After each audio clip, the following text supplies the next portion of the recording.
것을 다 모아도 하고픈 나와 에너지 모아 아주 더 나와 에너지 한 방에 아주 발사와 지금부터 다 하루에 로함성 발사 이 노래는 이 만화의 엔딩송이다.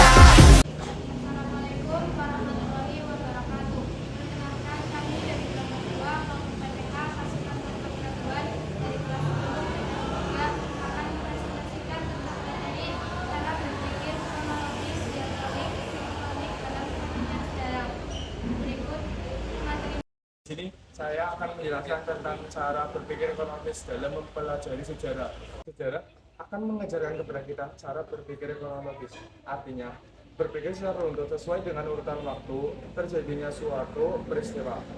Konsep kronologis akan memberikan dengan urutan waktu terjadinya suatu peristiwa. Tujuannya agar kita dapat dengan mudah menarik manfaat dari makna dan hubungan antara peristiwa yang terjadi. Pertama, secara etimologis, kata kronologi berasal dari bahasa Yunani, yaitu kronos dan logos.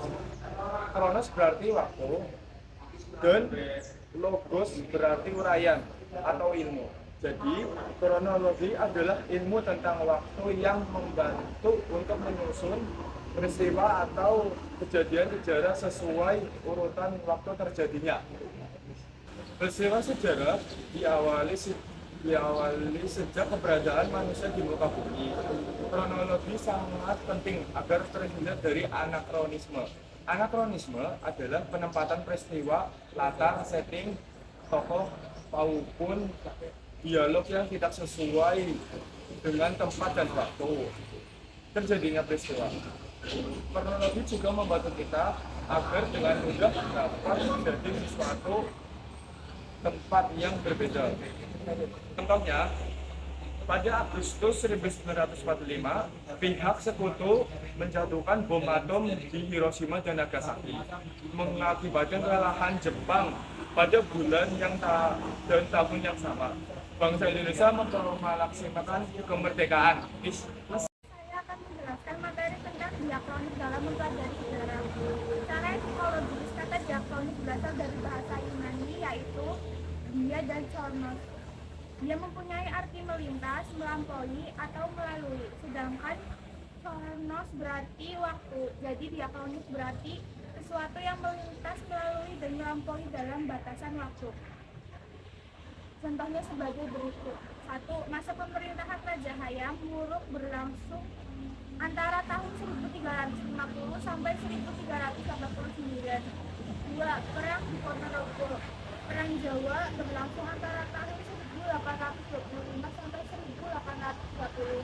Penjajahan 3. Penjajahan Jepang di Indonesia berlangsung antara tahun 1942 sampai 1945. 4. Belanda menyerang Jepang di Kalijati, Subang, Jawa Barat pada 8 Maret 1942.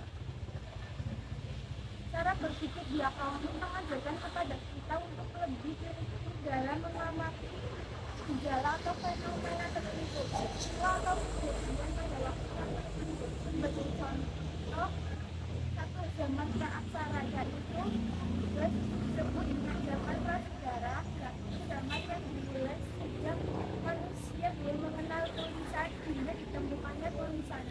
2. Zaman aksara atau disebut juga dengan zaman sejarah, yaitu zaman ketika manusia sudah mengenal tulisan hingga sekarang. Di sini saya akan menjelaskan materi tentang cara berpikir sinkronik dalam mempelajari sejarah. Di sini sinkronik berasal dari bahasa Yunani, yaitu sian yang berarti dengan dan kronos yang berarti waktu.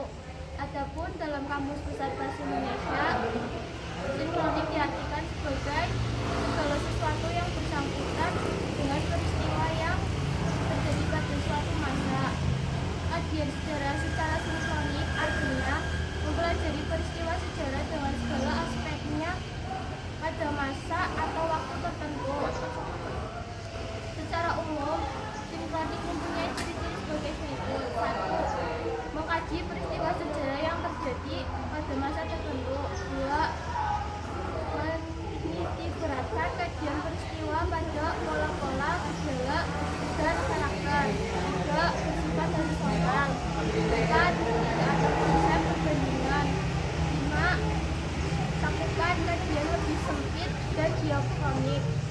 6. Kajiannya sistematis.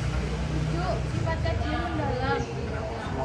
Oleh karena itu, dapat dikatakan bahwa simfonik dalam sejarah adalah kajian yang lebih menjelaskan pada penelitian gejala-gejala yang meluas dari sebuah peristiwa. Sejarawan tersebut hanya akan mengamati semua yang terkait dengan masalah perekonomian tersebut secara mendalam dan terstruktur. Berikut adalah periodisasi yang dibuat berdasarkan sistem mata pencarian hidup dalam sejarah Indonesia. 1. Masa berburu dan meramu. 2. Masa bercocok tanam. 3. Masa bercocok tanam tingkat lanjut. 4. Masa perumdagian. Periodisasi yang banyak digunakan untuk memperoleh gambaran tentang keadaan masyarakat, sistem politik, ekonomi, agama, dan kerajaan. Seperti misalnya dinasti yang pernah memerintah Jawa dari masa perkembangan agama dan kebudayaan Hindu-Buddha hingga Islam berikut. 1. Dinasti Wangsa Sanjaya memerintahkan 732 sampai 850 Masehi. Dinasti Sailendra 750 sampai 900 Masehi. 3. Dinasti Isyana 900 sampai 1222 Masehi. Saya akan menjelaskan contoh lainnya periodisasi sejarah Indonesia. Yang pertama, masa pra-aksara. 2. Masa tidak. Sekian presentasi